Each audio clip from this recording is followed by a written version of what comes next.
Good afternoon. Thank you all for coming today. We'd like to have everybody move towards their seats and begin enjoying your lunch if you haven't already. We have a couple interactive questions for you all today. If you could get out your smartphone, this is probably the only event we're going to ask you to take your phone out and text the number 37607 with Flint 123. Once you send a text to that number, you'll get a confirmation. So we'll give everybody a few minutes to do that. Ooh, it got quiet really fast.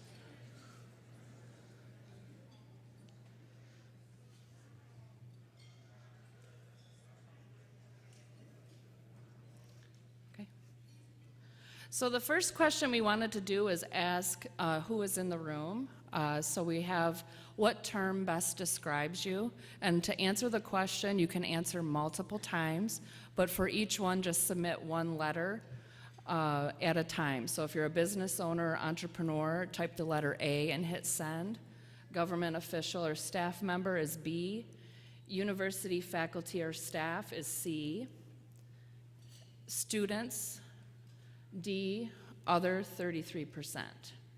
So we can kind of get a read on the room of who's all participating.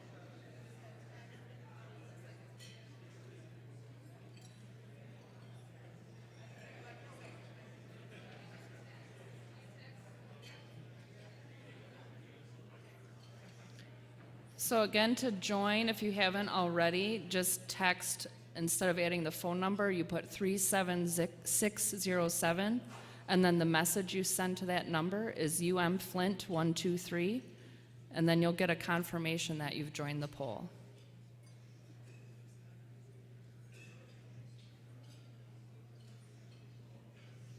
And it looks like the others are the winning category today.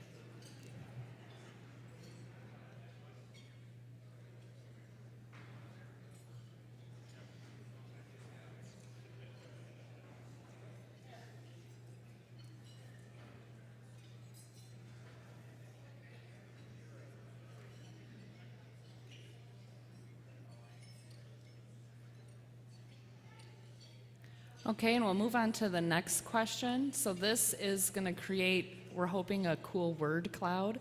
If everyone could use one word to describe what inspired you to join today's event.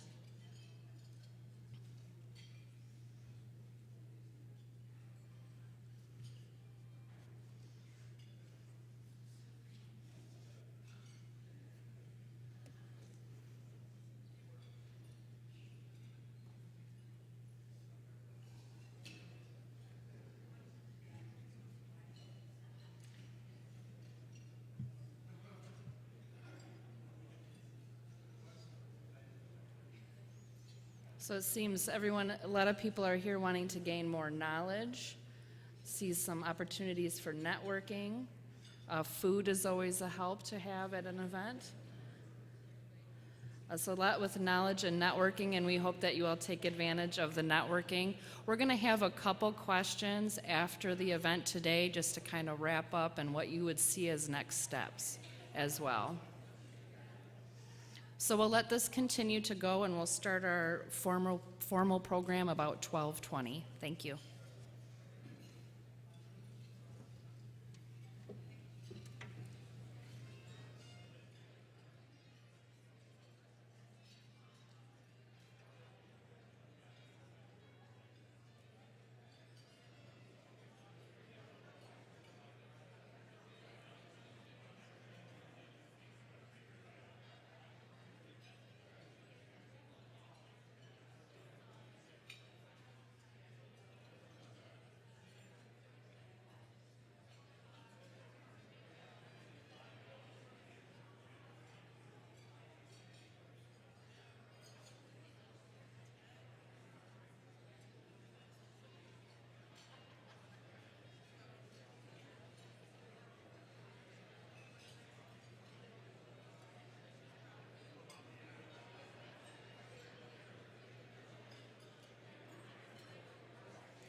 right here?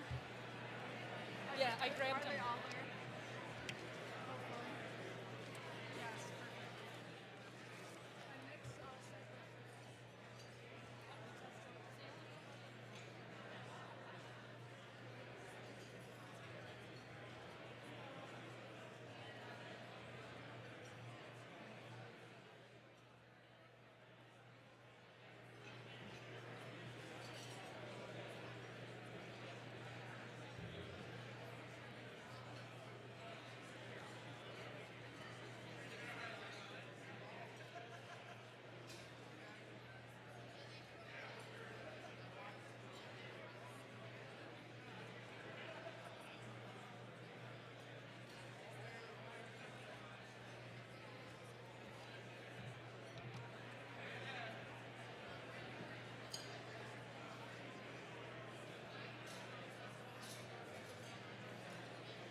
I guess I don't need that.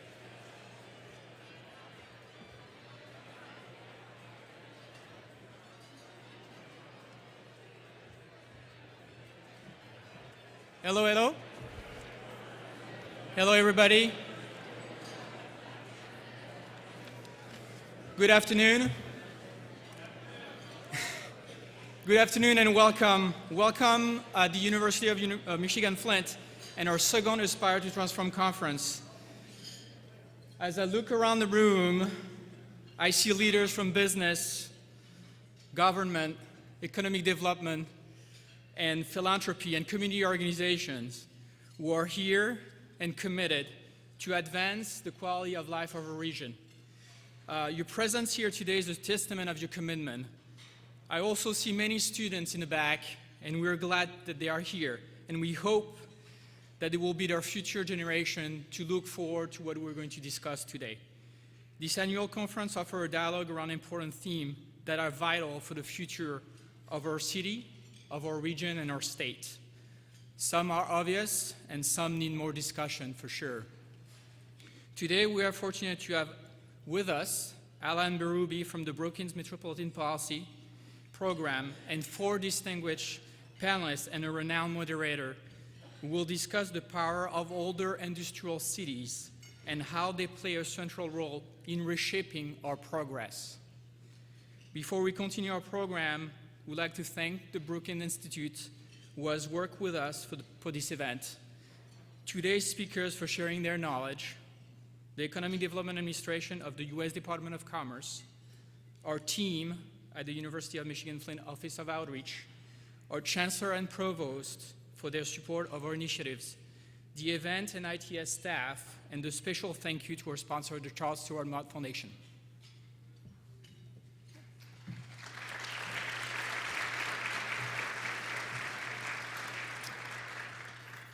Thank you, David. Good afternoon. Thank you for taking the time out of your day to be a part of this important dialogue today. One that we reassure you will continue past today with follow-up convenings and community meetings that we hope you will continue to engage in. Before we begin the program on this day of national mourning, we would like to take a moment in remembrance of President George H.W. Bush. We found a relevant quote from President Bush that we think frames today's conversation. Think about every problem, every challenge we face. The solution to each starts with education, and I think that's an appropriate theme for the day. Now I have the pleasure of introducing our interim provost and vice chancellor for academic affairs, Dr. Sue Alcock. Dr. Alcock completed her Bachelor of Arts at Yale University and received a second Bachelor of Arts degree, Master of Arts, and PhD from the University of Cambridge. She returned to the University of Michigan as a professor of archaeology and classics in July 2015. At the University of Michigan, she held the roles of assistant professor, research scientist in the Kelsey Museum of Archaeology, research affiliate in the Museum of Anthropology, associate professor, curator in the Kelsey Museum, and the John H. Darms Collegiate Professor of Classical Archaeology. I removed some things from this. As an archaeologist, Professor Alcock's scholarly work has revolved chiefly around topics such as landscape, empire, and memory in the ancient Roman Mediterranean. She's taught globally and has conducted archaeological fieldwork in Greece, Armenia, and most recently at the famed site of Petra in Jordan. Dr. Alcock is a 2001 recipient of a MacArthur Fellowship and is a corresponding fellow of the British Academy. There's a little bit more. In her role as special counsel for institutional outreach and engagement on the Ann Arbor campus, Professor Alcock has led initiatives and projects focused on developing and leveraging faculty, research, students, and other connections among the 3 University of Michigan campuses and with other higher education institutions across the state. Please join me in welcoming Provost Alcock.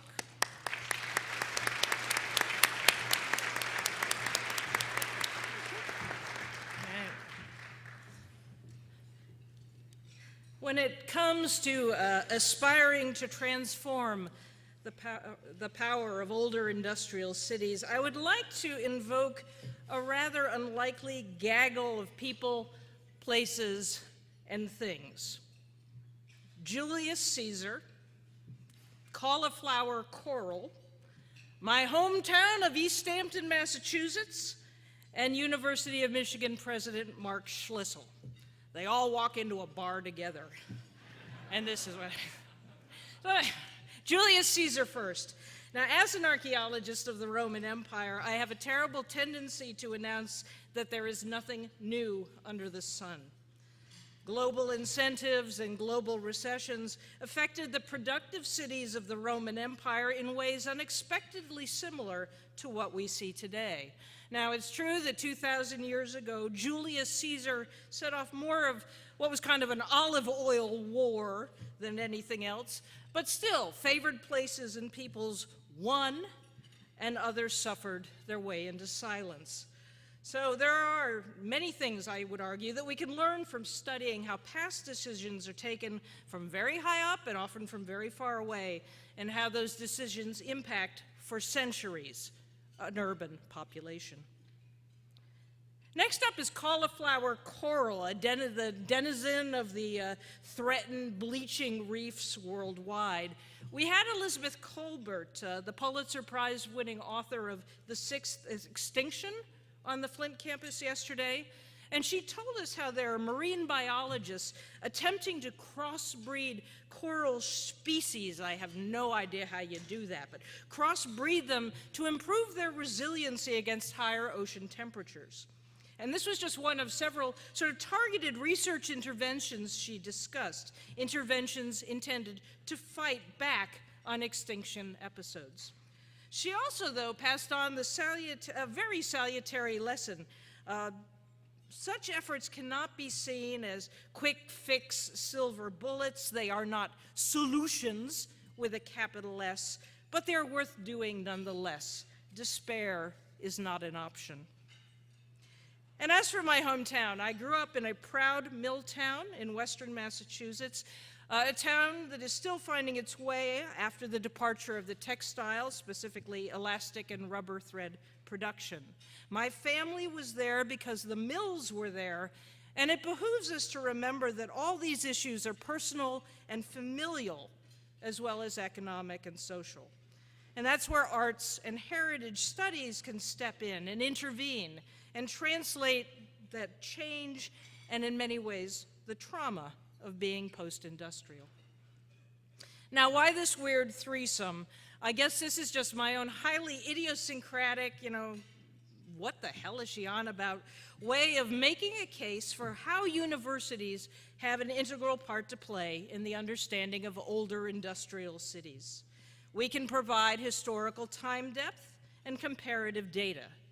We can provide methodologies of targeting specific fixable problems that build collectively for broader impact without the expectation of any immediate magical thinking cures.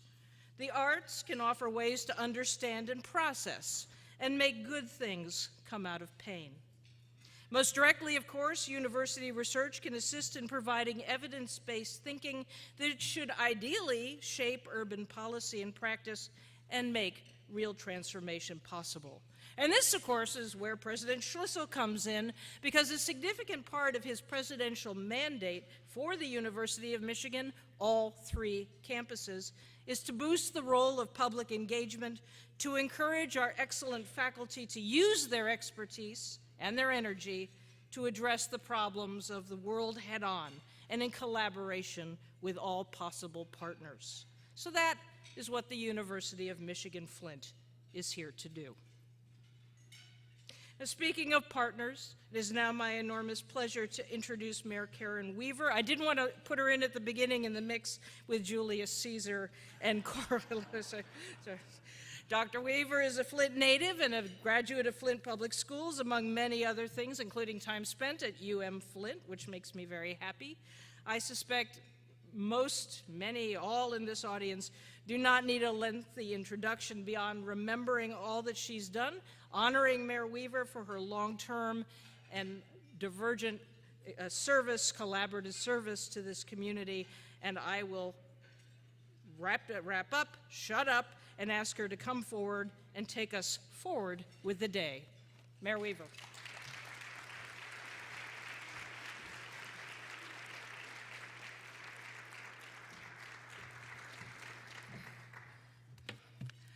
Well, good afternoon, and I don't know, maybe thank you for not mixing me in with that. I'm not sure, but it's good to see everybody, and for those of you that aren't from Flint, welcome to the great city of Flint, Michigan. We're so happy to have you here.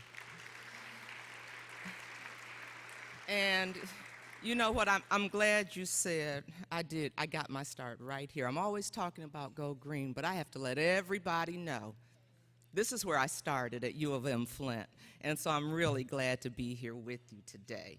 So, and it's an honor. It's an honor, and I thank you.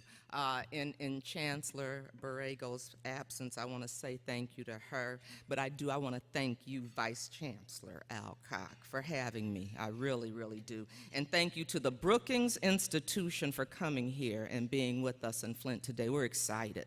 We're excited. I've spent some time with them, so I'm really excited. But I was looking at the theme, Aspire to Transform. And I really like that, the power of older industrial cities. And this is a really important conversation that needs to be had. And I'm so glad, I can't think of a better place to have it than in the city of Flint, Michigan. I really can't. So we're happy to have you here because for decades and decades and decades, we were a factory town and we built cars. And we built cars for the nation, and it was our way of life, and it was what we were known for, and it's how the majority of our residents provided for their families. We built things, and we were good at it. And then our way of life changed. It changed, and we were no longer the factory town. We weren't building cars for the country anymore, and the majority of our population found themselves without some stable employment. And as a result, our local economy suffered tremendously. It really did. And we found ourselves having to figure out how to make ends meet and provide for our children. And we know the poverty rate increased, and we watched our unemployment rate go up. And so Flint was challenged, but we were challenged with something that so many other cities across this country that relied on factories that we faced. And it was, how do we come back from this? How do we come back from this? And I don't know, but if you've had a chance to walk around and look, you see we are coming back. We're coming back strong, but we had to look at what else do we have to offer the American workforce, and how do we make ourselves attractive to new and innovative businesses? And the answer to that, at least for us, at least for the city of Flint, was to diversify and build our workforce. And the very first thing we had to do was reintroduce economic development into the structure of city government. And, I need to just stop and take a moment to thank philanthropy for stepping up and helping us to do that, because we would not have been able to build capacity for City Hall in the city of Flint if philanthropy hadn't stepped up. And I know, I'm sorry, Ridgeway, but I'm going to call you out because you're sitting right there and you led the way, stepping up with philanthropy and helping us build capacity for the city of Flint. And then that made other philanthropic groups come as well, and that's when Kellogg came to the table, and Skillman came to the table, and Ford Foundation came to the table. People started coming to the table, and that's how we were able to hire the people we needed to hire, and that's how we were able to get an economic development team and put them in place, and it was the role of philanthropy. And so anytime I have that opportunity to say thank you, I want to do that. We started, and we hired 4 people to get started with an economic development department at the city of Flint, and we started looking for ways that we could compete with major cities to attract large corporations.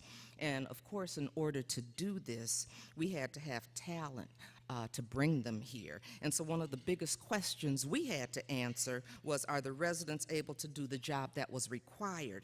And how do we work with workforce development to ensure that we were properly positioning our residents for that to happen?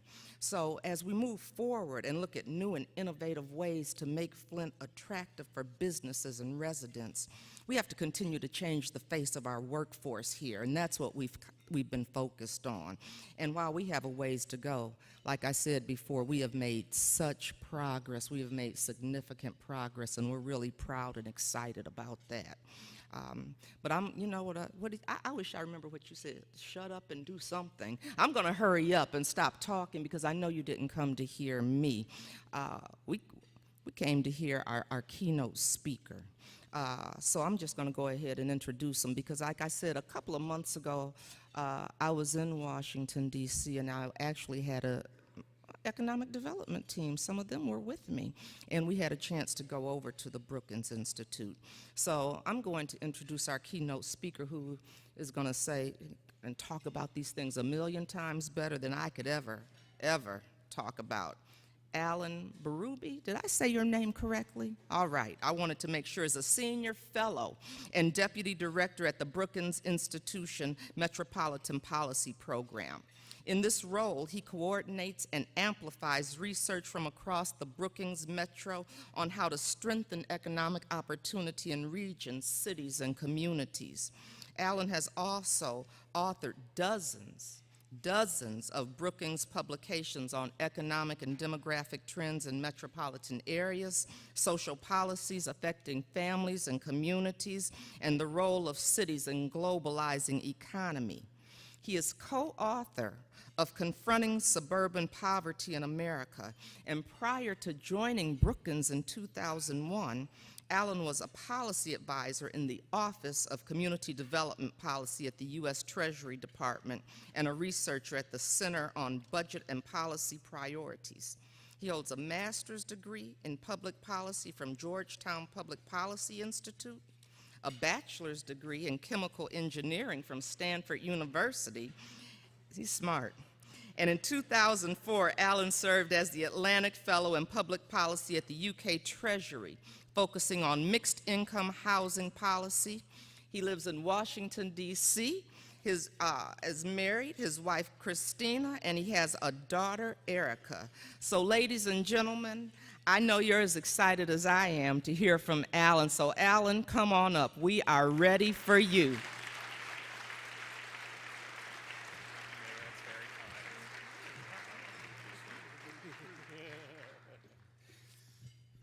Thank you so much, Mayor. For any of you who aspire to a career in public policy, I would not recommend majoring in chemical engineering. It's not the smartest decision I ever made, but I'm overcoming it little by little. So thank you so much, Mayor Weaver. Thank you, Provost Alcock. Thank you to the UM-Flint Center for Community Economic Development, Paula and David in particular, and of course to the Mott Foundation, Ridgeway, and your colleagues for hosting and supporting the research that I'm going to talk about here today as well. That research is derived from a report that we published earlier this year about older industrial cities in the United States, where of course Flint and Genesee County provide what might be the quintessential example of these kinds of communities in the United States and around the world too. A city region that, as the mayor said, was traditionally powered by manufacturing, powered by industry, and now seeking to discover and exploit new niches in a fast-moving economy. Of course, what built Flint and built Genesee County is what they built for the nation and for the world. And that started with lumber in the 19th century, which I thought was a long time ago until Provost Alcock started talking about Julius Caesar. I'm like, oh man, I should have gone much farther back. But having built lumber mills, they turned to building other kinds of factories, including for wool. Those are the woolen mills in the upper right-hand corner. One of those woolen mills, in turn, was eventually repurposed to become the Flint Road Car Factory, and that, in turn, became Buick and General Motors. And then roughly 50 or 60 years later, Picture there of Buick pumping out its 11 millionth car. Is a Riviera, I believe. And if you look closely, there's a guy playing the trumpet in the left-hand corner there. I'd love to know how you get that gig playing at the assembly line in Flint. So this is what Flint and Genesee County were, but of course it wasn't just about Flint and Genesee County, right? There were an extensive number of manufacturing communities throughout southern Michigan in the mid-20th century. These are the counties that had shares of jobs in manufacturing that exceeded the national average at that time, which was 20%. So most of southern Michigan is blue. Most of southern Michigan exceeded that national average, more specialized in manufacturing. But then, of course, manufacturing jobs began to decline throughout the Midwest due to forces like relocation, globalization, and technological change. And so these were the urban communities, meaning counties that had a city that had a population of at least 30,000 today, that struggled the most to transition to new types of jobs and new types of industries to replace those lost manufacturing jobs. In the report, in our research at Brookings, we call these places older industrial cities, although we examine them through the lens of counties, since many of the economic challenges that we see in our central cities and core cities like Flint are actually applied to wider urban counties like Genesee County as well.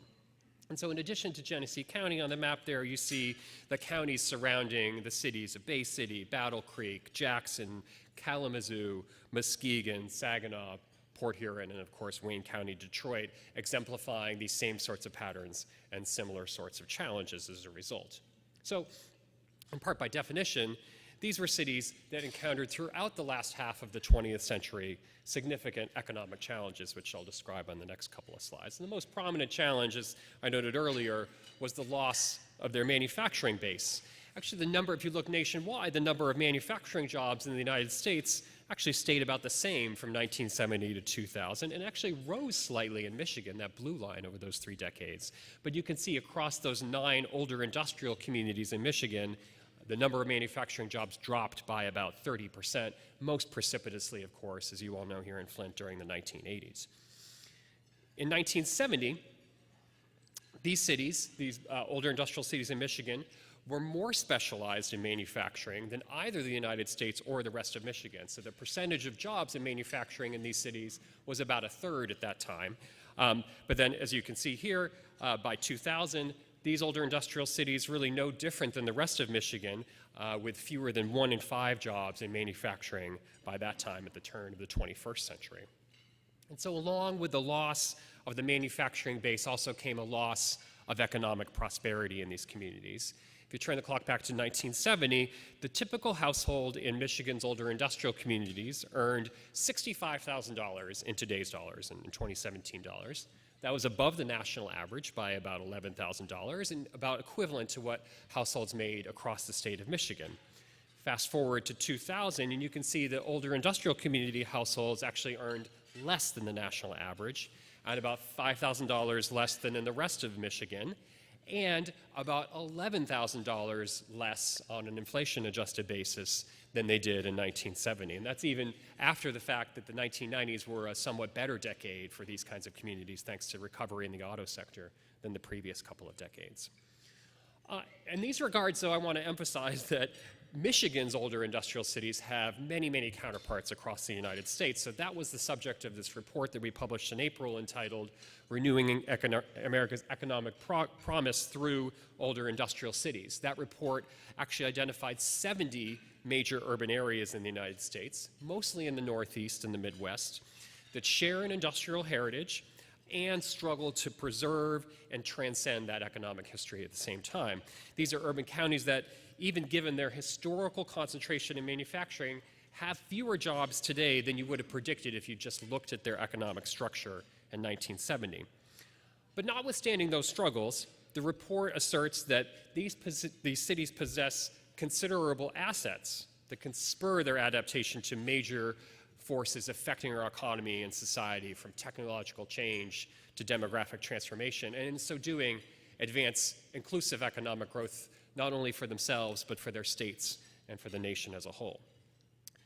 So I want to just sort of step back and recognize that these are the places that, if you're a researcher and you think about economic history, they really signify the signature change in the economic geography of the developed world over the past century. And this is a graphic that was actually adapted from a report about cities in the United Kingdom, but the pattern is really much the same here in the United States. What made cities powerful at the turn of the 20th century was lower costs in the production economy, the result of the fact that they grew up around rivers like the Flint River, they grew up around railroads that could move goods, and they pooled workers, they brought workers together to power their factories. What makes cities powerful in the 21st century is not low costs, but higher productivity. And that results from people's ability to develop and share knowledge in places. And in each instance, I want to note, we're talking about cities. We're not talking about suburbs. We're not talking about small towns or rural areas that are the quintessential focal point for economic growth and opportunity. And older industrial cities, particularly given their prevalence in the Midwest, I think are critical poles for the renewal of a wider swath of smaller towns and smaller places across this section of the country, which I'll return to at the end of the presentation. Moreover, these communities are actually very economically powerful unto themselves, especially when viewed from the state standpoint. If you just look within Michigan, the 9 older industrial counties that I outlined earlier, they sit on just 10% of your land mass, but they represent about 1/3 of the state's jobs, the state's earnings, and the state's population. Now, for these communities to meaningfully advance inclusive economic growth statewide, they need to deliver on 3 complementary goals. So I'll step through these quickly. The first is growth. Growth expands opportunities for businesses and for workers. Prosperity that delivers good jobs and higher living standards for members of the community.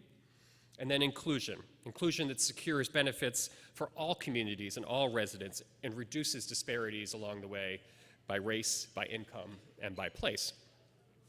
Now, Michigan's older industrial cities, in Flint and Genesee County in particular, have faced challenges in all 3 of these dimensions, growth, prosperity, and inclusion, since 2000. On growth, if you look at the left-hand side chart here, you can see that while Michigan has actually gained back most of the jobs it lost during the 2000s and the subsequent recession, the recovery has been more muted in the older industrial cities on the orange line, and then even more muted in Genesee County, the yellow line on the chart. On the right-hand side, on prosperity, you can see these are average inflation-adjusted wages, which are sort of a measure of job quality, a proxy for job quality. And in Michigan and in its older industrial cities, those average wages now exceed their values from 2001, thanks mostly to strong growth that you've seen over the last 3 years here. But the growth in Genesee County, again on the yellow line here, hasn't closed that more severe long-term gap that's exhibited here.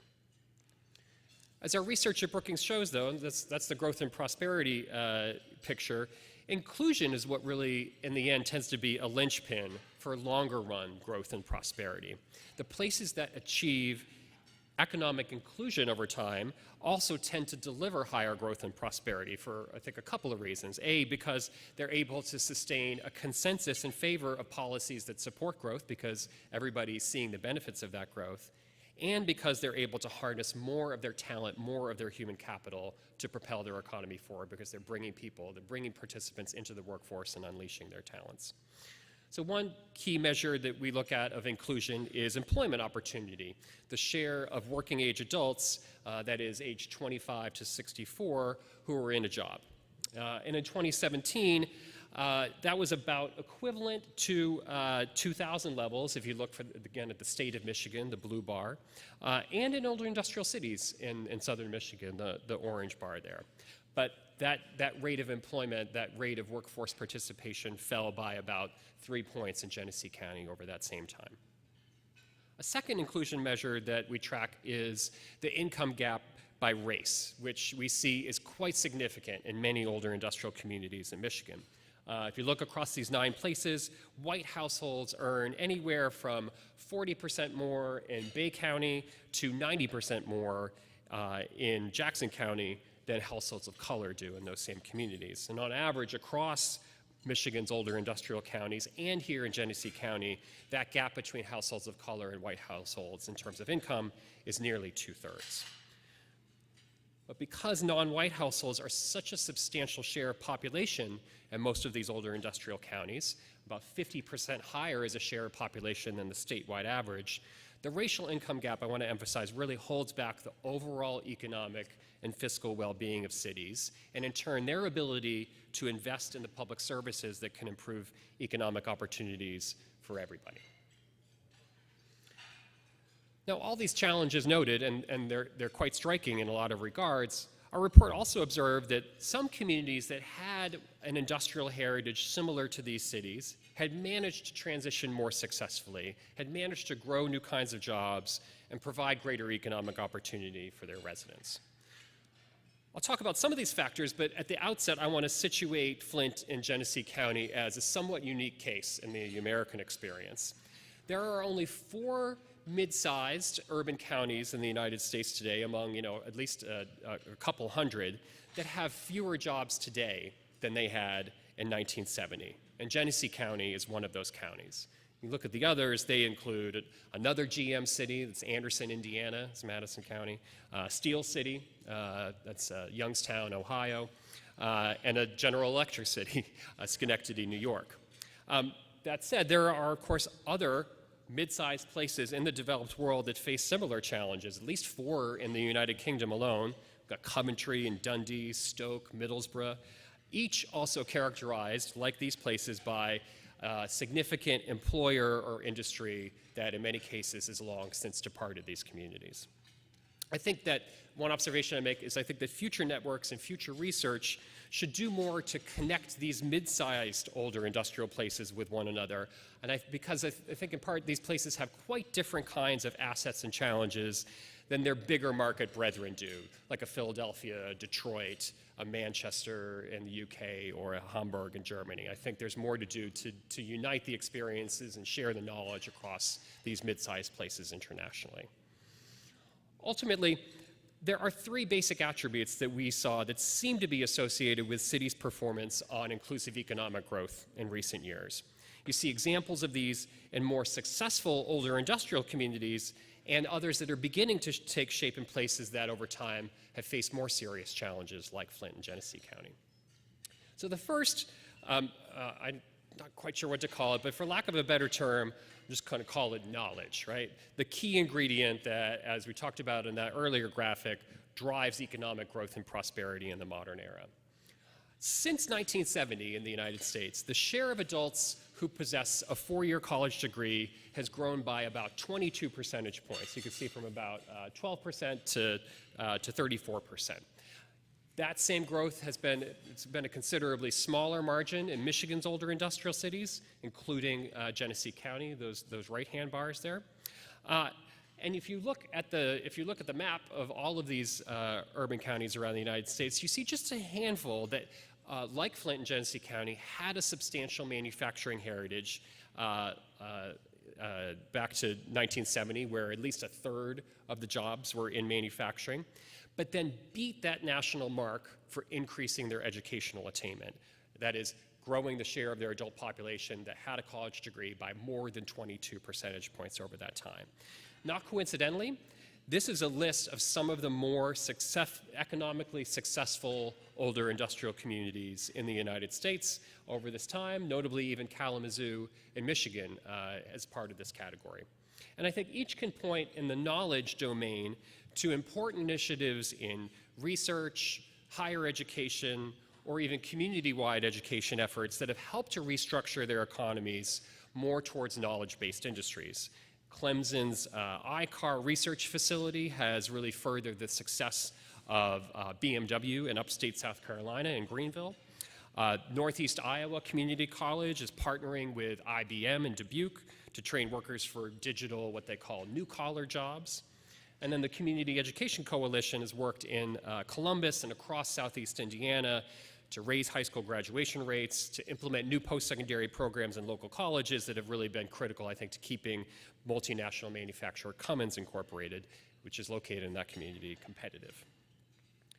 The second factor I point to is just call it density, and the fact that more industrial cities are beginning to make it a priority to invest in assets in their core, usually around their downtowns, to rediscover and to exploit their authentic quality of place. Because the knowledge economy, and not to mention a warming planet as well, values dense environments over sprawling ones because they better promote the exchange of ideas, the pooling of workers who, over their careers, are going to seek a diversity of professional experiences.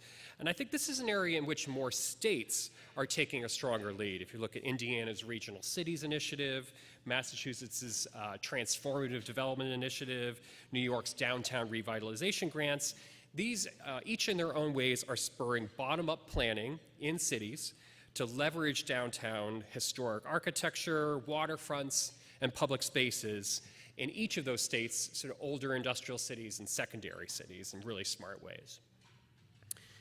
And third, as they promote knowledge and a denser built environment, smart industrial communities are also ensuring that a broad cross-section of their population by race and by ethnicity are connected to these new opportunities.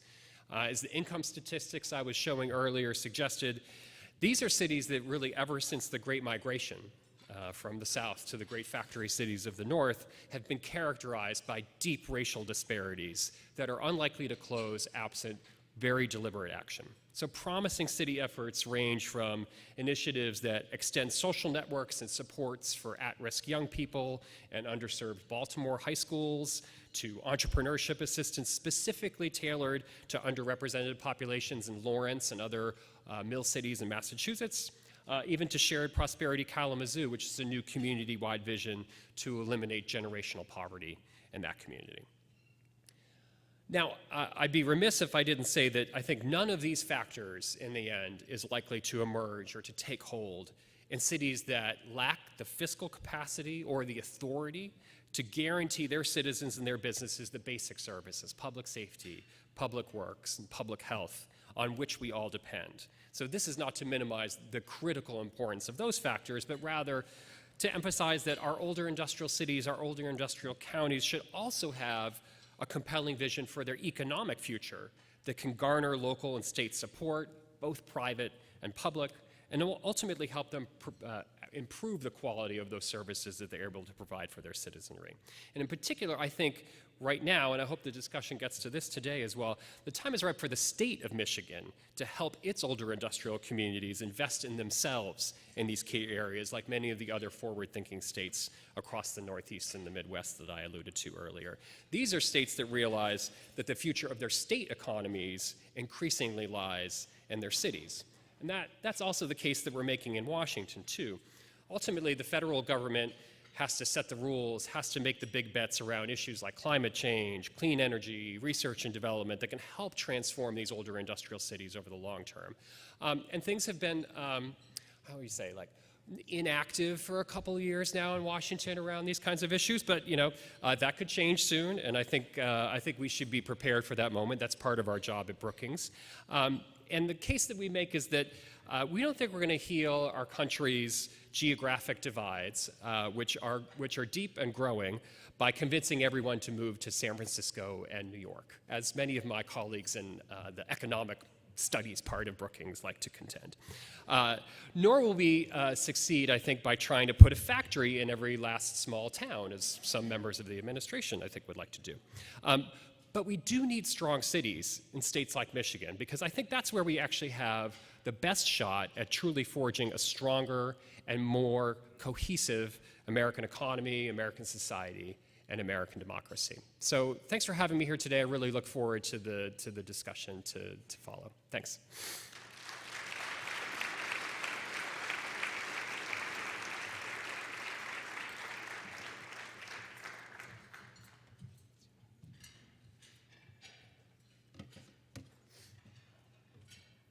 Thank you, Alan, for your remarks that are so valuable for our region, and that will help us frame our panel discussion that's coming up. So I'll give the panelists and our moderator a few minutes to approach the stage, and then I'll introduce them.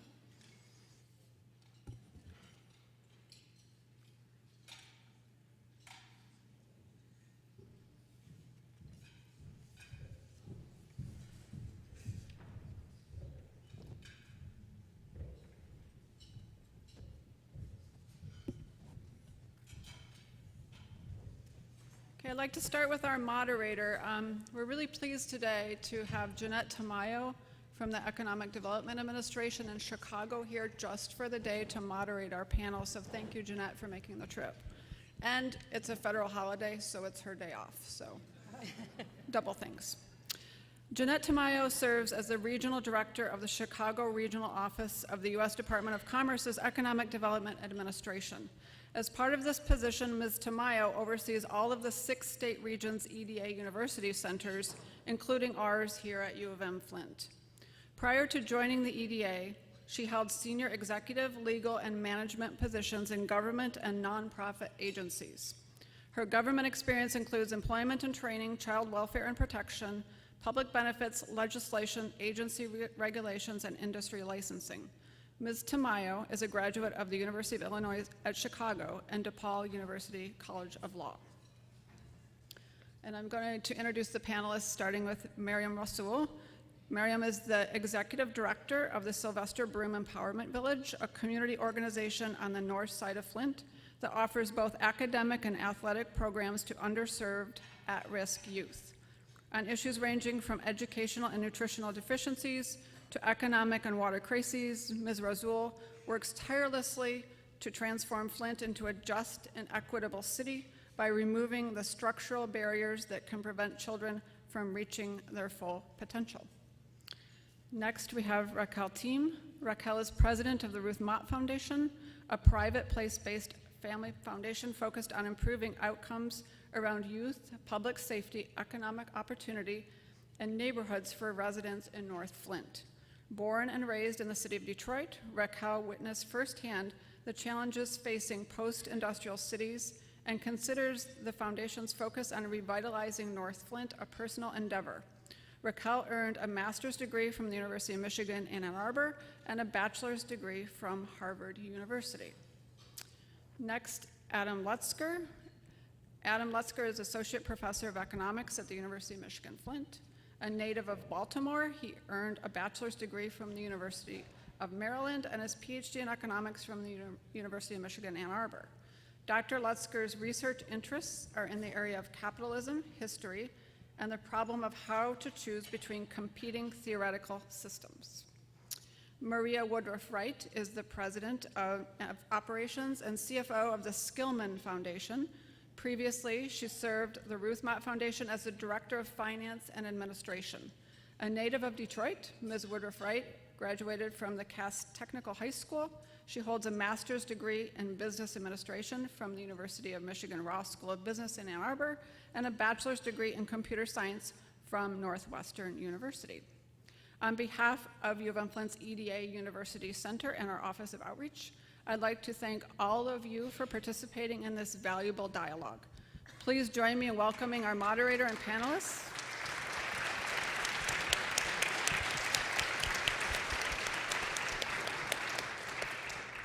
I have to say, my office is tired of hearing this, but I'm thrilled about this panel. So it's great to have Alan here speaking and then continue the conversation with this panel. I think you're really going to enjoy the conversation.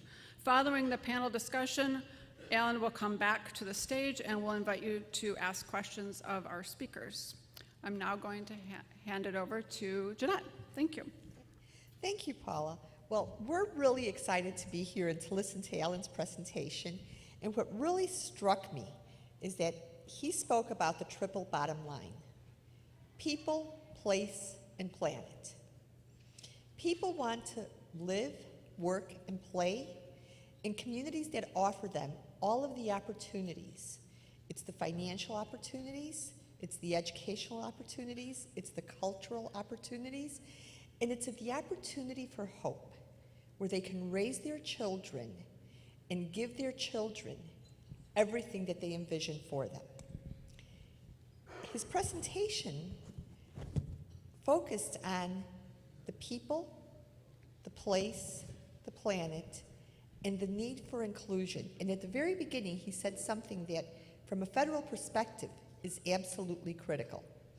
Not only did he speak about higher productivity, he spoke about the need to look beyond the individual community and focus on the region, to recognize that every single community is part of a larger and broader ecosystem. And so with that as a background, I'm going to ask each of the panelists to tell us a little bit about themselves, their mission, and what their interest is in economic inclusion. How does your work relate to your interest in older industrial cities? And I know that a couple would not like to go first, so I'm just going to call on you. I'm going to start to my left with Maria. Thank you. My relationship to larger post-industrial cities is that I'm a product of Detroit. I'm a product of Flint. My kids were raised in this area. And so the question that I often ask, it's a Maasai question. How are the children? How are the children of Flint? How are the children of Detroit? How are the children in Michigan? And right now, the answer is not that good. So you're right. It's people, place, and plans. But one thing that I think that we all agree on is that we know that the children are our future. If they're not doing well, our societies will not do well. One of the things that we often look at is, I know how to educate a child. I know what's important. They need to know math. They need to know how to write. They need to know all of these important things. But when you answer that question in terms of, what are the jobs going to look like in 20 years? What did jobs look like 20 years ago? And we realize that many of the jobs that we have today didn't exist 20 years ago. So the ways that we need to prepare our children and look at our communities is different. One of the things that was highlighted is that cities, in post-industrial cities 100 years ago, came to big cities, urban areas, for lower costs. Today, they're coming for the ability to share ideas. How well are our children doing in communicating, in being creative, in looking at problems from a blank sheet of paper? And so I have that focus of the children. You have that focus of the children. And speaking of children, Miriam, that's right up your alley in your work. Can you share a little with us? Sure. So I am a product of Flint Public Schools. I graduated from Central High. I attended U of M Flint for undergrad. So most of my education is in this area, from this area. I became a bedrock when I was about 8. I'm originally from Boston. I lost my accent when I was about 12. Sometimes it still comes. But I just definitely want to echo your sentiments. It is the youth, and I work with the youth on a daily basis at the Sylvester Broom. One of the biggest challenges, obviously, is education, but it's self-esteem. It's helping to build the self-esteem of the youth. You're not going to comprehend, you're not going to do well, you're not going to succeed if you feel like you cannot. So I think that's the core, is starting to build the youth's self-esteem. So just my experiences with the youth, that is my approach. And that's when we think of growth and development and going into different fields, we have to prepare the youth because, as you said, obviously the youth is our future. We say that a lot, but how are we adjusting and really approaching the youth to prepare them for the future? So. Okay, thank you. Maria, clearly the Mott Foundation has many interests and does a lot of work. Can you speak about the work that relates to economic inclusion and touch upon this vision for children and community and hope? Okay, so as Paula mentioned, I have a personal connection first to this topic because I was born and raised in Southwest Detroit and grew up in the shadow of what was then the GM Fleetwood plant. So I witnessed the changing of my neighborhood and the people. And then again, when I was a hospital administrator on the east side of Detroit with many of the same challenges.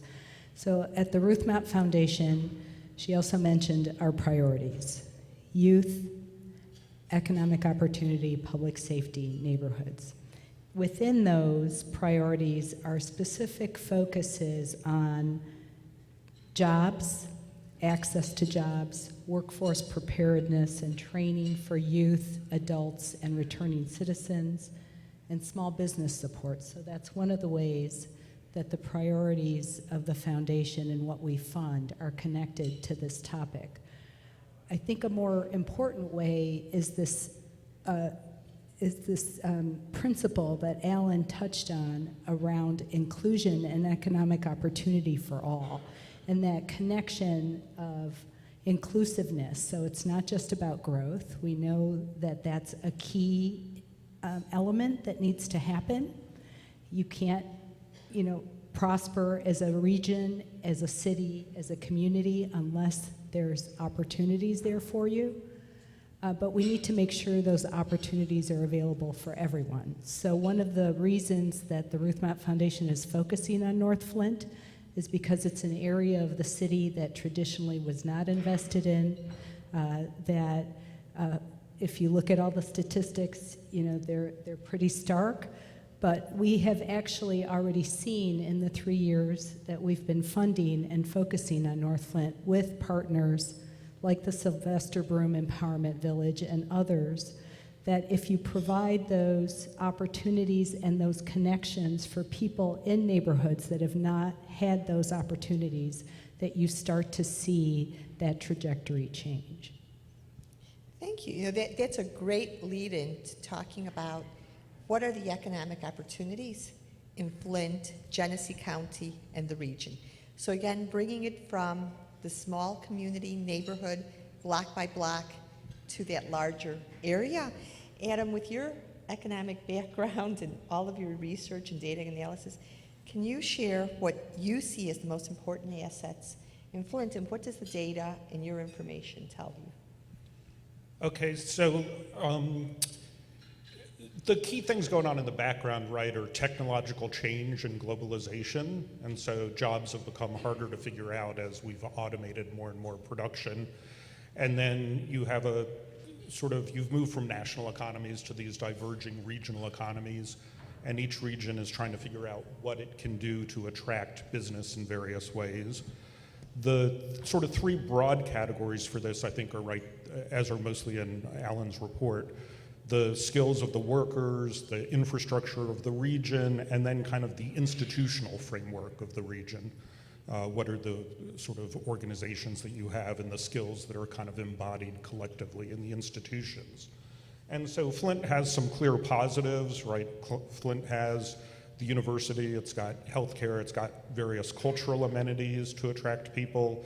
It's also got some clear negatives, right, in terms of the quality of the infrastructure, the sort of inequality, the problems with the, I guess, K through 12 school systems versus the university school system.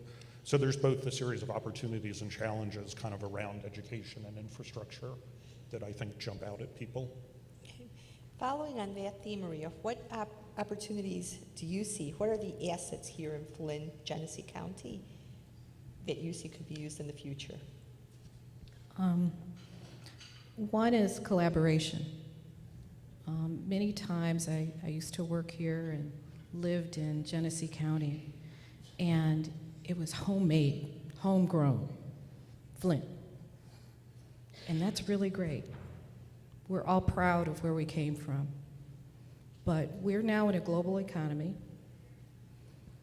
The diversity and inclusion that we've heard from Alan is necessary and essential in order to have a thriving economy in southeastern Michigan. We need to partner with others, partner with other cities in the state. We need to have dialogue and realize that many times the things that we agree on far outweigh the things that we don't. And we need to bring that focus to education and the problems that we're trying to work on at a state level. I don't know the statistics, but when I lived here, I remember saying that my kids go to one of the best schools in the county. That was great. And I've heard people say, my kids go to one of the best schools in the state. That's awesome. But when we look at educational achievement in the state of Michigan, where are we now? We have all suffered. When we look at educational achievement in this country, where are we now? And so I'm talking about collective collaboration in order to build the types of cities that we all want, that are desirable, that are dense, and that we share a collective vision. So if I could ask you to just elaborate a little bit on that. As you talk about the best schools and going to one of the best schools and where Michigan sits, you speak about collaboration. Do you see that as a strength or as a weakness for for the region? And what opportunity do you see for collaboration? I've seen it. I used to see it as a strength for my kids, but I've grown a little bit, and I realize that myopic focus on our own and being the best in this community is not good enough. And if we're only focusing on Genesee County and what we can do for Genesee County and not focusing on what we can do together with other cities like Kalamazoo, like Detroit, there's so many things that unite us in our approach to education and economic prosperity for the state. I remember a meeting that I attended when I was here that was talking about the future workforce and how Michigan was not going to be able to fill all of the jobs that were going to be here in 10 years. And this was a state-led initiative. And if we're still talking among ourselves and only ourselves, and we're not talking to our neighbors who also have the same capacity constraints and are looking at workforce development, I believe that collective thinking and that collaboration is really, really what can change and make a difference for Genesee County. Thank you. Maria, can I ask you to speak? I'm Maria. I'm sorry, Maria. I apologize. Raquel. And I had a question for Maria, but I'm going to come right back to her after I ask you, Raquel, this question. From the philanthropic community, what do you think are the most significant assets that Flint, Genesee County has right now? And what opportunities do you see for collaboration with the larger counties and the larger metropolitan areas? Sure. So one of the core strengths in this region is the philanthropic community. We have amazing and fairly well-resourced foundations here, led by C.S. Mott.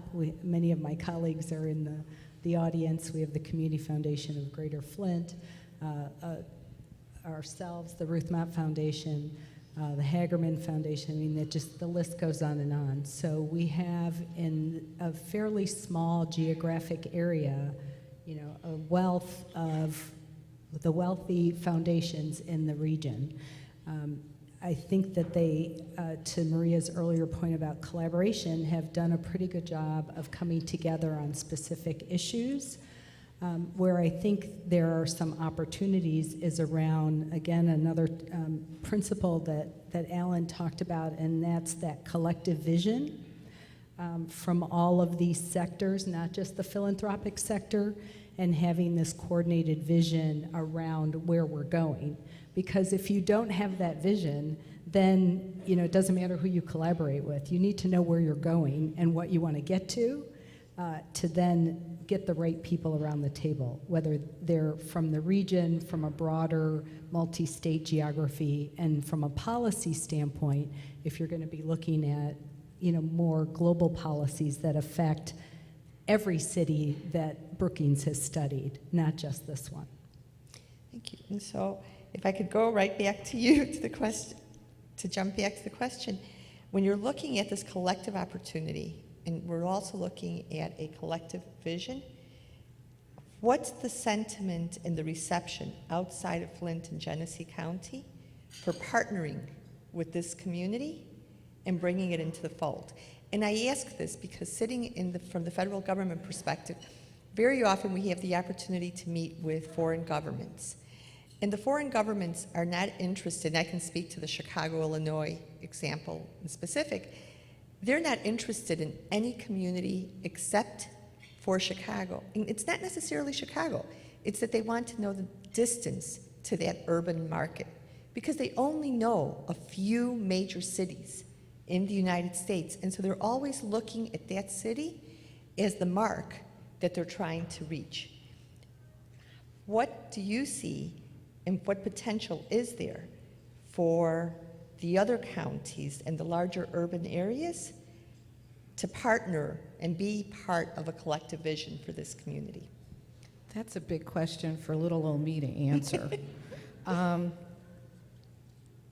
think that the things that I've seen that have been collaborative on a city level have surprised me. When you combine corporate leadership, philanthropic leadership, and government leadership, and you sit in a room and you have a vision. For me, it would be education. And you start with what you agree on. Many times in this country and in our communities, we say, I can't talk to union, or I can't talk to for-profit, or I can't talk to this person because we have different interests. But the truth is that 80%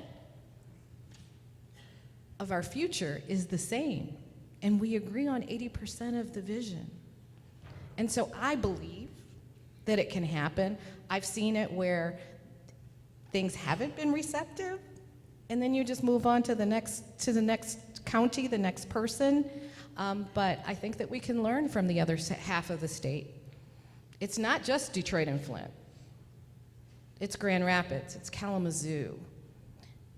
It's all of those. And you look at what's happening in the other side of the state, it's really, really impressive. And why not partner with them?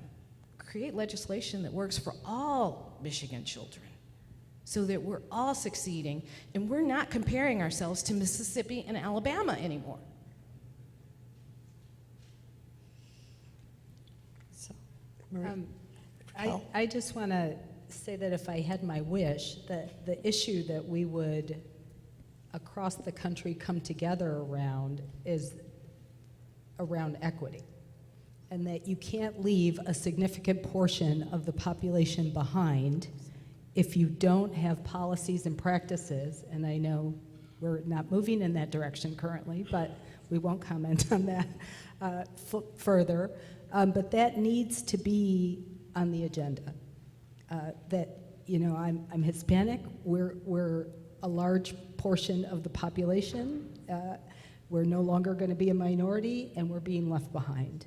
You can say the same thing about the African American community. I mean, pick a group that collectively is getting to a majority in the country, and you can't leave all of these people behind, all of us behind, as you try to move the country forward.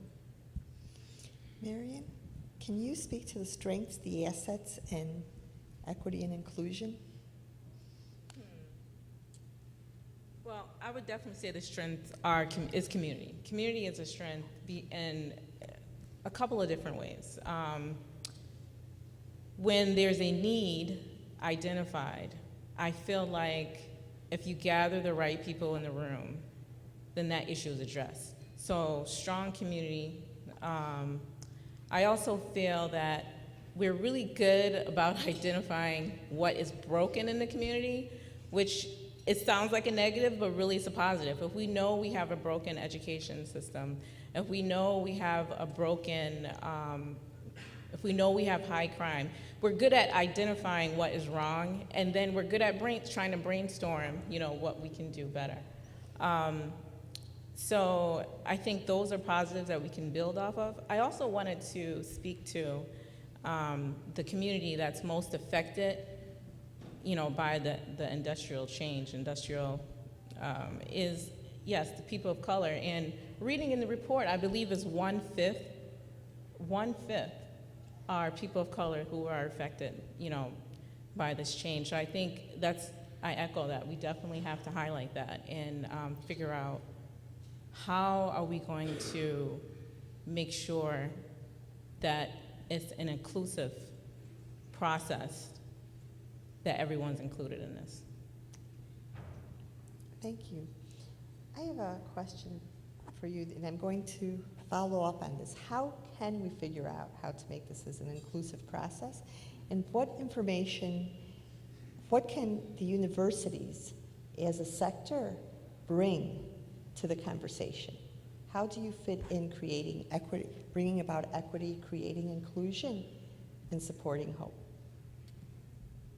So I think I feel both my strengths and weaknesses show up here. So the strength of academics, I think, which I'll embody here, is that we have a sort of range of knowledge from historical and cross-country case studies. The downside of that, right, is that it's not necessarily practical, or we're not good at figuring out how to apply things directly. So I have some, sort of answers that I would propose, but they would feel pie in the sky in various ways. So for example, I would look back to, public works projects, and sort of a large part of what people do in terms of skill acquisition is what we call learning by doing. It's experiential knowledge. We get better by doing things. And so for me, the great lesson of the 1930s was public works projects, not just as a sort of temporary response to the Great Depression, but also for the knowledge creation and the innovation that came out of it in some way. Slightly more concretely and less pie in the sky, I think the university is both trying to train people in skills and do knowledge creation in various types of ways. And the place where I think Michigan falls short compared to some other states is we really do have a quite impressive university system, but we're not getting as much sort of spillover in terms of startups or high tech out of that as some other states do. So that wasn't quite on point to your question, but it was related. Yeah. So what could the universities be doing to help with empowering Flint, Genesee area in its development in a different future? Yeah, so, and some of this goes sector by sector, right? So healthcare is actually one of the big employers in the county, and then the university has sort of a thriving series of programs training people in healthcare and has collaborations with the healthcare providers in the region. So that might be, not that healthcare is the only sector there is, but that's a sort of example of something that I think is working relatively well that can then be your role model for trying to spread that out to other sectors as well. Okay, thank you. Miriam, what would you think from the nonprofit sector? Well, so I want to talk about what the universities can do. Because I'm right down the street, right? Half a mile maybe, and the youth that I serve, they don't feel like this is their university, right? They don't feel like, oh, when I graduate high school, it's kind of, if I graduate high school, I'm gonna go to U of M Flint. So I think, but okay, to highlight U of M Flint, you guys are doing great outreach work, but I'm just talking about a gap right now. So we need to change the culture of how these youth feel about University, Kettering, Mott. They can graduate, they can go to college, but somehow there's a gap there that's missing, and they don't feel like that's attainable to them. So I feel like partnering with universities, we should make that a common goal. It should be natural. I come from a family, my father came to Flint from Alabama to work at GM, one of the factories. It's a shame I don't know.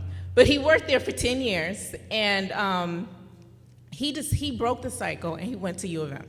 he went to Michigan State, sorry. He went to Michigan State.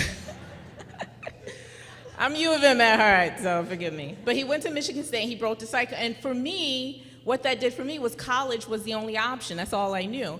But I have cousins who, my uncles, they worked for GM for 30 years. That culture was for them to work at GM. And guess what? It didn't happen. It didn't happen for them. So that left them uneducated.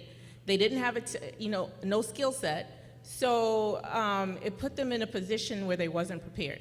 So I think changing culture is key, and making universities and colleges in the area, we really have to make sure we're including all of the kids. Make sure that they understand that this is an opportunity for them as well. I know that kind of wasn't the question, but I wanted to say that. But you brought in, the sector, and so let me ask you though, to follow up on, separate apart from what the universities can do by being more inclusive and reaching out, what role does the nonprofit community at large play in helping Flint and Genesee move forward? Bridging those gaps, making sure that we are voicing what the needs are. It's easy to say, well, they're not helping, but do they know how to help? Have we reached out and given them opportunity to say, look, this is what we're seeing on the front line. We see X, Y, and Z. We know that you have A, B, and C. How can we work together? How can we partner? I'm big on partnerships. I'm able to cut costs a lot because Genesee County, Flint, we have a lot of great programming that's not being, taken advantage of. So instead of me in my facility, I see the need, instead of saying, well, hey, I'm gonna create this, I go out and I say, how can we work together? How can you come to my facility?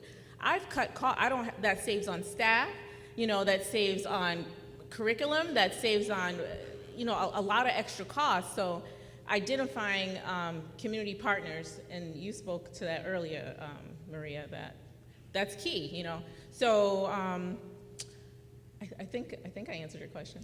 Hey, I think you did it. It's going to be a very interesting conversation that you're going to have with the Vice Chancellor on how the nonprofits can work. No, she's doing a great job. No. Let me follow up. So we have a role. We have the universities. They're bringing forth information and network and partnerships. We have nonprofits that are identifying what the needs are and, to some extent, what the solutions are. What role does philanthropy as a sector play in helping Flint Genesee move forward? Yeah, so there's several roles that philanthropy can and does play here. One role that I think is critically important is that of convener. When we bring together folks, whether it's around the current truth and racial healing and transformation process, we've brought together, as the Ruth Mott Foundation, convenings around returning citizens and workforce development. And the workforce development group that we brought together over a year ago continues to meet about how to make those connections between businesses and the population, how to make opportunities better known by those in the community, how to tailor workforce development better to those current opportunities and future opportunities that are predicted in different sectors, streamlining the process, reducing duplication, looking at where there are opportunities or gaps for additional services and supports. So those are examples of what happens in these convenings. And one of my team members who's sitting over there is one of the co-conveners. So I'll give a shout out to Raphael for doing that with Elizabeth Jordan, who I think is also here as well.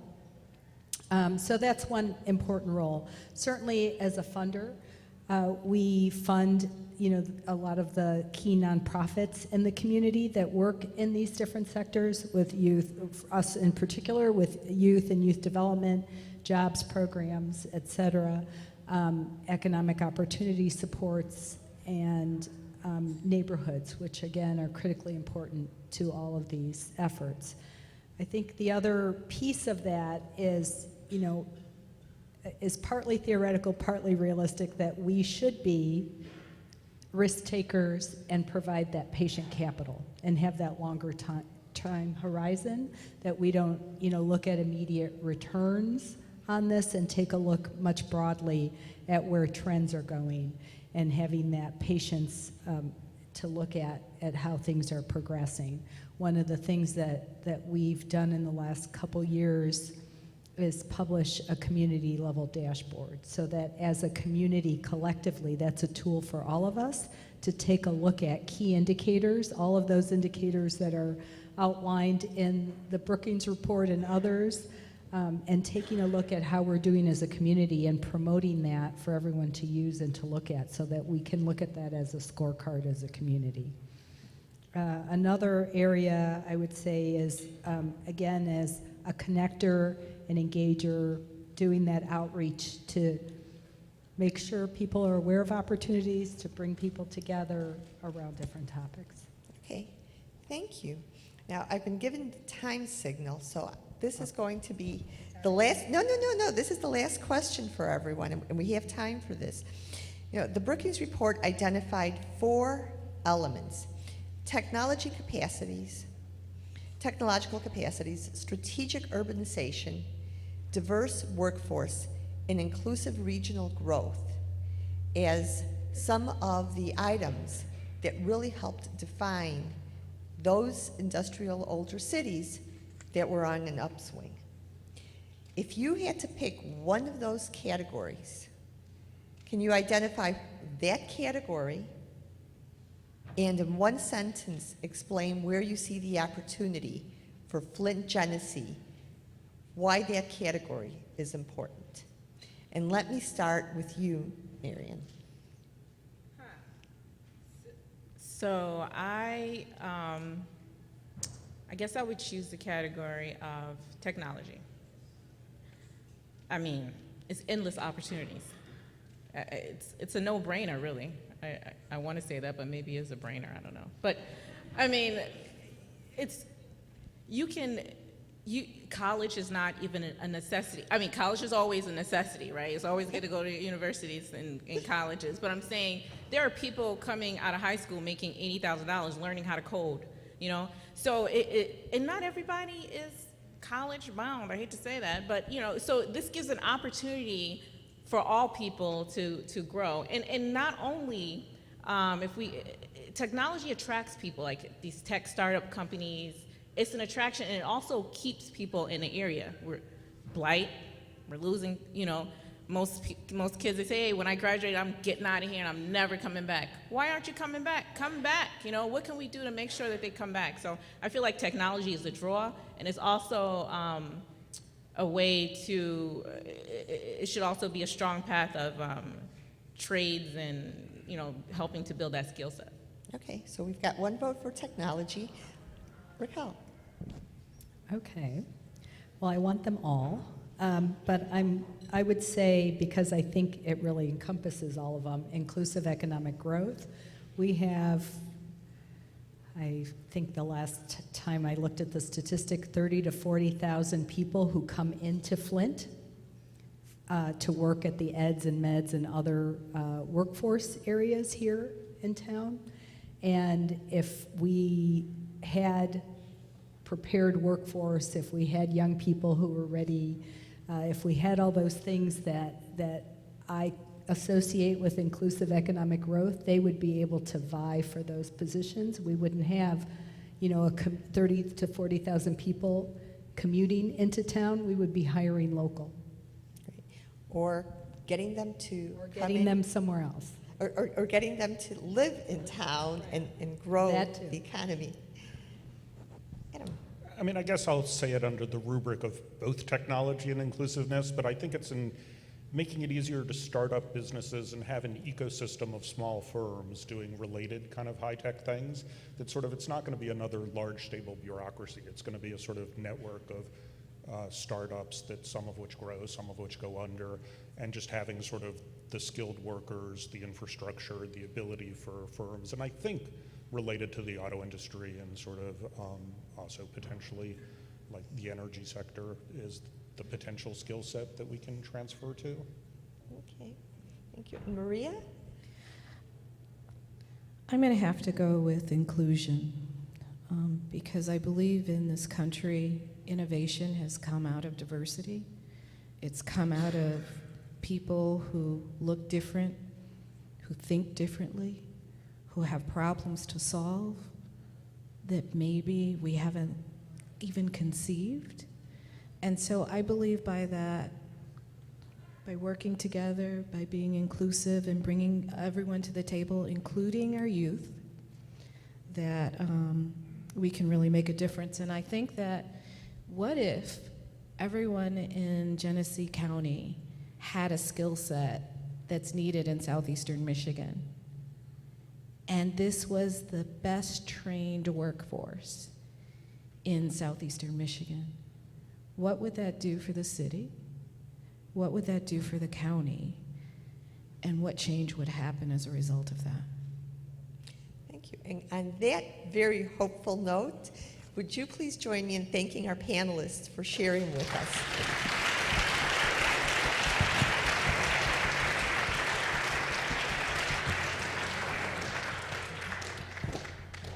Alan, I think you're coming up.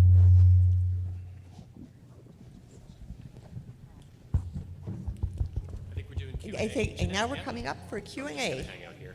Yeah. So, Are there microphones in the audience? How should people? we have, Great. so we have microphones in the audience. I believe we have 3 microphones. If you will please raise your hand, the microphone will get to you. And this is your opportunity to ask questions of Alan or any of our panelists. Let me see. No one is raising their hand, so while we're waiting, we do have someone. Good afternoon. Just a question about, in your research, you talked a bit about equity and inclusion.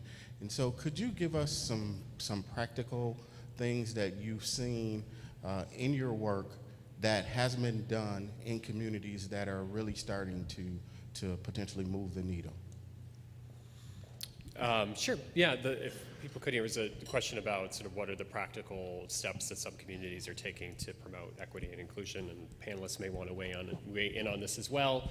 I guess as a more of a global statement, I think it is. It's an approach to all of the sort of functions of local and regional development that puts people at the center, and opportunity for people and people in communities at the center, rather than, at Brookings we do a lot on the kind of Mandarin practice of economic development, which is sort of business attraction and business retention, and which is great. But if those activities aren't getting at some of the deeper structural inequality issues in your community, like, why are you doing them, right? Like, you're just, you're not actually running your city and your regional functions for the benefit of your citizens. You're just chasing your tail a little bit. So I think the examples I alluded to that are about the activities of nonprofits around, reaching into high schools, and the way that I think Miriam's group is to make sure that the kids have the kinds of social networks and supports where colleges and careers are always sort of thinking about that. I think that's critical, and is the kind of activity that's going on in more successful industrial cities. Thinking about entrepreneurship, not just as okay, we need more small businesses and we need more startups, but thinking about who's getting access to the capital and the technical assistance to help them create those businesses, and is that an equitable and inclusive approach to fostering those opportunities? And then, as I said, I think the Kalamazoo example is a pretty good one. Like, what is this community-wide vision in which everybody's a part of it, everybody has a stake, and everybody's engaged, so we're all rowing in the same direction? I think those are a few of the kinds of practical things that some of these cities are undertaking. I have a response to that. The City of Buffalo, New York, their community foundation has taken diversity, equity, and inclusion as their main focus. Their budget is only $2 million a year. And they are trying to transform one of the most segregated cities in our country. And they realize that there's economic prosperity in doing that. So that's one area that's doing it and put forth a lot of effort.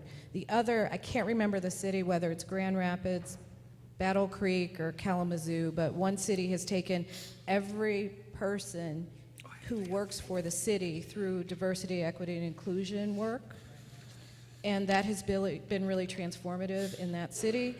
I will just speak for one of the organizations that I'm associated with, we've taken our board of directors through a journey over a 12-month period of really, really understanding the inequities that exist, what some of the solutions are, and now it's a personal responsibility of every board member, not because we told them to do it, but because they understand it, and it is ingrained in them, and they get it.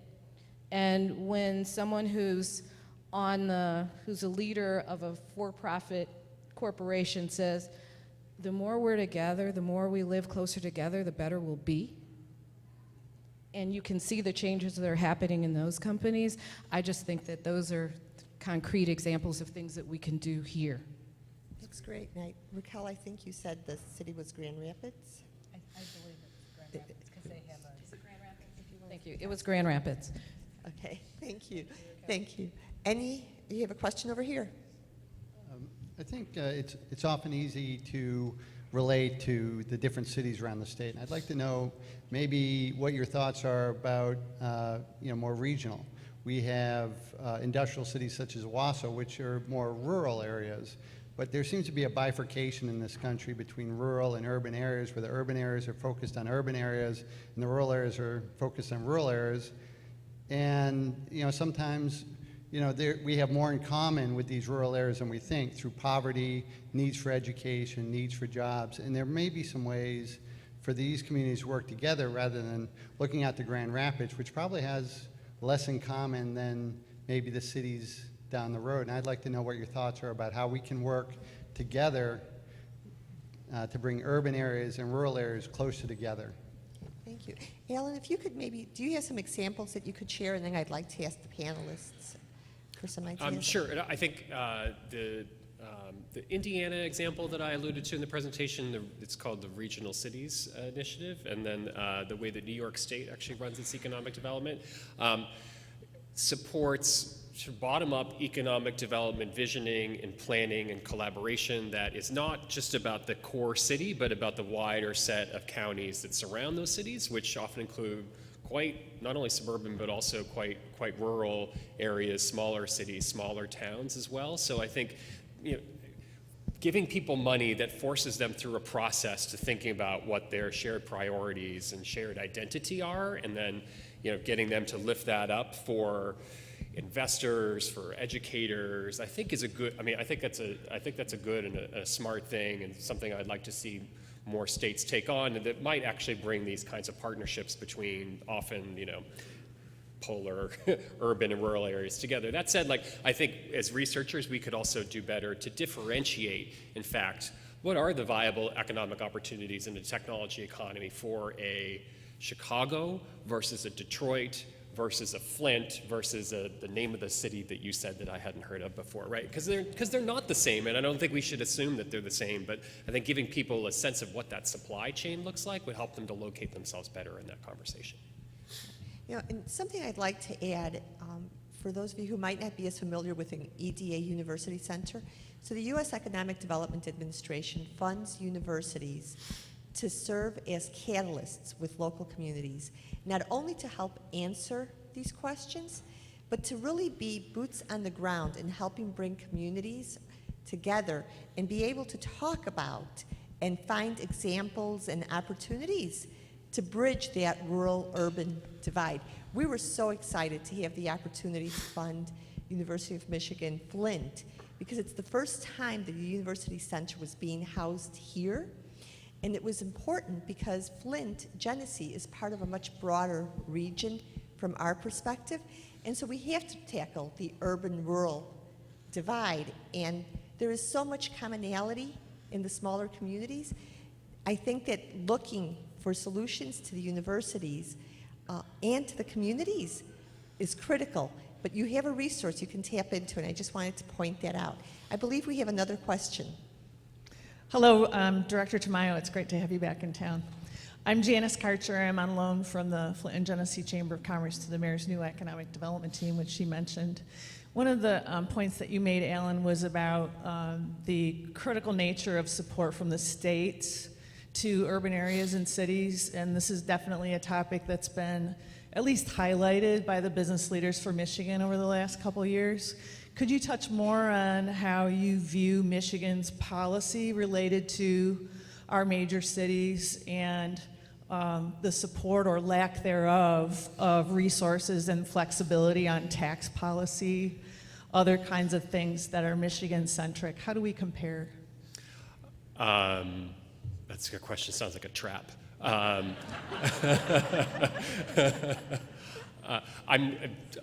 don't think I don't have enough of the. I don't think I know enough of the nitty-gritty details to say sort of where Michigan ranks on a league table of states in terms of how it treats its cities. But I do know from talking to colleagues here in the state that there are, pressing issues in infrastructure and municipal finance that where Michigan cities have long faced disadvantages that I think maybe their counterparts in other states, and those disadvantages aren't quite as severe. And so if you think about the agenda for the next administration, I think it's totally appropriate to have those things top of mind.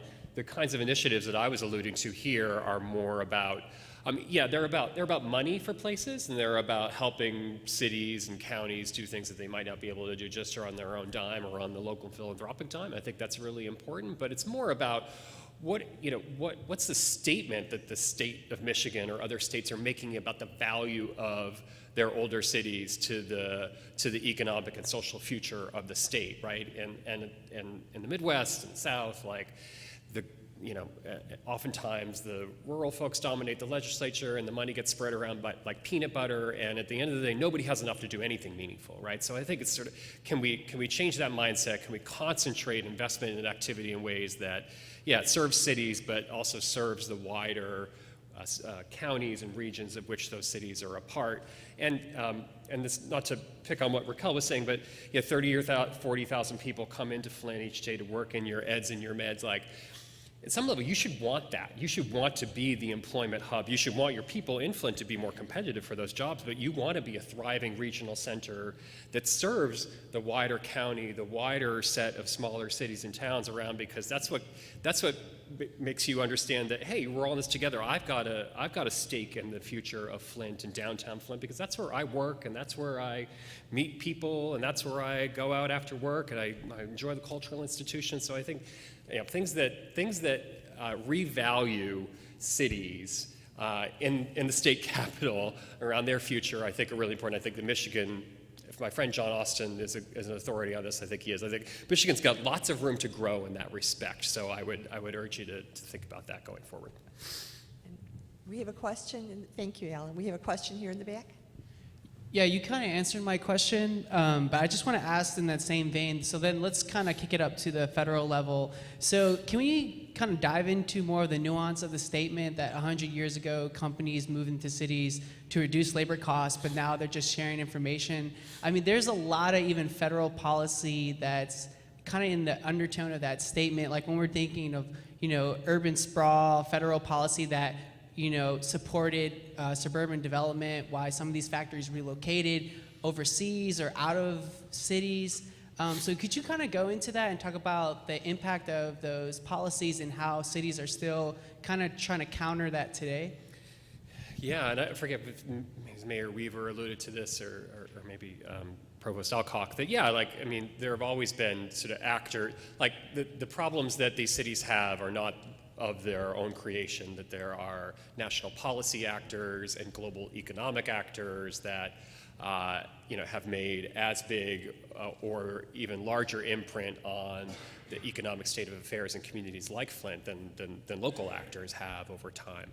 So I guess maybe Adam would want to comment on this.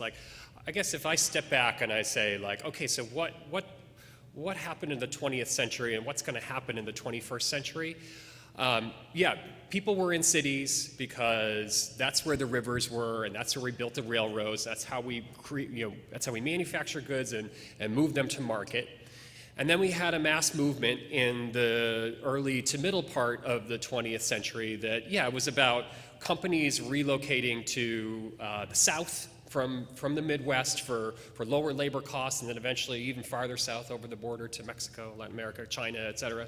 And then we had a set of federal policies that were about paving the way to the suburban dream for most workers in mid-century America, and that continued, and that was about, it was about people wanting a house, but it was also about racism and about segregation, and there were a bunch of forces that conspired to make the way that I, and probably a lot of people in this audience, grow up in a very sort of different community environment than our predecessors did.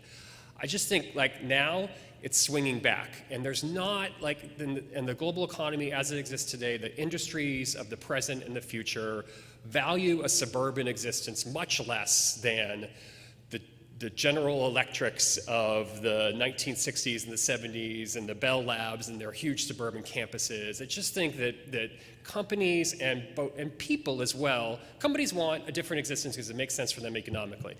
People want a different existence because they just like to reject what their parents did and the last generation did, right? And so I think that's the moment I see for urban areas and cities, and these older industrial cities are part of that because these are frankly very authentic places that are distinctive in the national economy and the global economy. They're not a city that was created overnight the way that a lot of our cities in the Southwest were. And I think there's a lot of appeal, and I think there's a lot of economic value to that. So that's, if you tell me what's really changed between 1911 and 2017, I think that's how I would caricature things. Let me ask the panelists to also respond to this question, but from your personal experience, you each had and have had history here in Flint.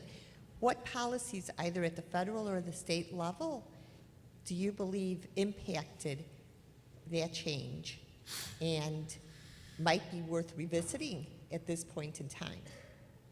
And with that, let me ask Marion. Yeah. So state level, the taxes when they took away, okay, this is kind of random, but I feel like we had a thriving, that we were gonna have a booming movie industry here. And I feel like when we lost those tax breaks, we lost a huge industry. So that's something that really sticks out to me. And I think the studio that was here closed down, and now we have nothing. There's a few movies that I think are still in a pipeline, but because I think they were grandfathered in, but I think that was a huge loss from an economical standpoint. So on the funding and revenue sharing side, I think cities like Flint and Detroit have suffered greatly, and that's a state policy that has been around now for several years. In particular, in the education system, when you look at, areas where you need it's not about higher levels of funding for all schools. It's about providing, funding where it's needed most. And I think again, in our Flint school system, you don't see that happening. And when you have an uneven policy around charter and public schools, you don't have that quality policy that is present for all of the different school systems that are teaching our kids. And more than half of the kids in Flint are not going to the traditional public schools. Yeah, so the policy answer is that we underfund cities, but the thing I want to emphasize was, I think, Alan's point that cities are cool places to live. Right? I get mocked by my friends for saying right downtown all the time, but I grew up in Baltimore, which is another older industrial city, and I live downtown. It's a great place to be a kid because you can wander around. There's all sorts of stuff happening. There's shops, there's movies, there's sort of local culture going on. And I think, Flint has elements of that still, right? The cultural center, the couple blocks of downtown, there's ways in which you have cheap rents, I'm too much of a nerd to really do this, but you have hipster culture opportunities that are available, and I think those are attractive to people. Yeah, I would say the way that we fund, to reiterate what Raquel said, the way that we fund education currently through property taxes. So here we have an opportunity at the local level, at the state and at the federal level to rethink how we're adopting our policies and what the implications are for our smaller and rural communities.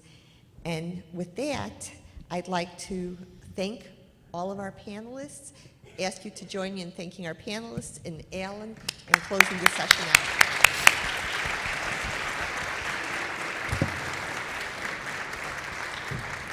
And since I'm standing here, I'm going to introduce our closing speaker. So I'm pleased to introduce Ridgway White. Ridgway, as all of you know, is president, and I think as of about a month ago, Ridgway, the CEO now of the Charles Stewart Mott Foundation. He's been at the foundation since 2002. He's worked his way up the ranks in several different roles before he became president in 2015. And along the way, led the development of several major initiatives that the foundation focused on the revitalization here of Flint, around business development, around education from early years all the way up to graduate school, and now the response to the water crisis and the transformation of the Flint River. Ridgway is a graduate of Hobart College, where he studied architecture, economics, and urban planning. Way to go, that's great. That's awesome. Serves on numerous boards, including as a member of the University of Michigan-Flint's advisory committee. And I just want to say on a personal note, at Brookings, we're really especially grateful to Ridgway and his colleagues at the Mott Foundation, which has continuously supported our program at Brookings, the Metropolitan Policy Program, since 1997, which was the first year of our operation. So thank you for betting on us, and thank you for being here today, Ridgway.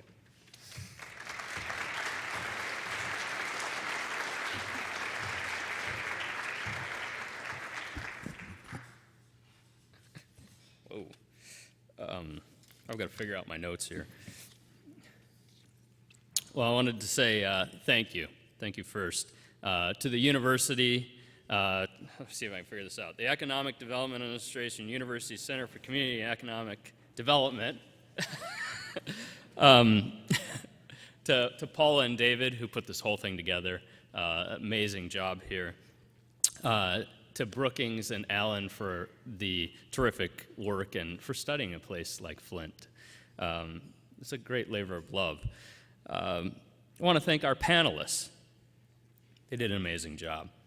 And I also, when I've been tasked to just sort of reflect on today's thing. And when I was listening to the panel today, the first people that spoke, Maria and Miriam, you ever have a song pop into your head?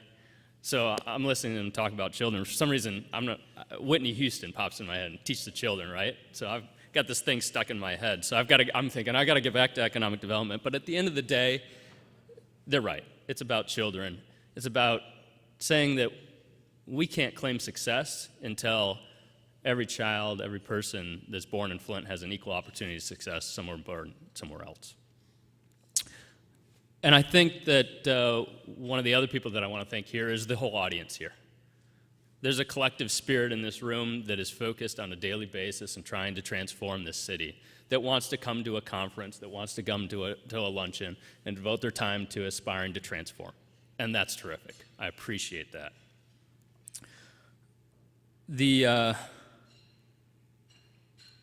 I think we sort of know that what we have to do, but it's important that, as Alan stated, to really understand that the key to economic success is growth, prosperity, and inclusion. And I did like that last piece of inclusion. I know that when I sit and think about Flint, I can sit in my office on the not the top floor, but the 12th floor of the Mott Foundation and look out and say, oh, it looks pretty good, you know. The university corridor is great. We've got some amazing pieces here. But as you get the miles out from the downtown, it gets a little tougher.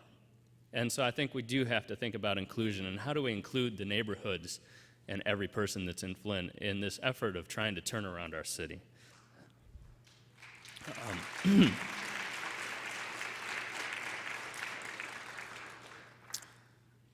Thinking about collaboration a little bit.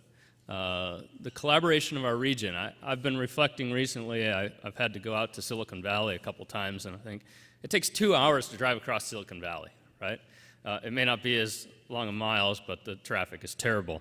And I think about our region and the prosperity of our region. Southeast Michigan is an amazing region. It's from Flint, it's a 1-hour drive to Detroit, Ann Arbor, Lansing, etc. we need to work together as a region to be able to really transform these industrial cities. And I think Flint has been, and can continue to be an anchor, positive anchor for that group. Our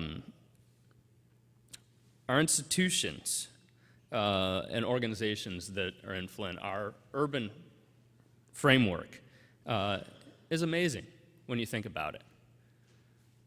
But we've got to make sure that these individual pieces that are so amazing, like the University of Michigan-Flint, Kettering University, Mott Community College, Cultural Center, et cetera, all of the organizations that support the residents of the city are working together so that this sum is greater than the individual pieces.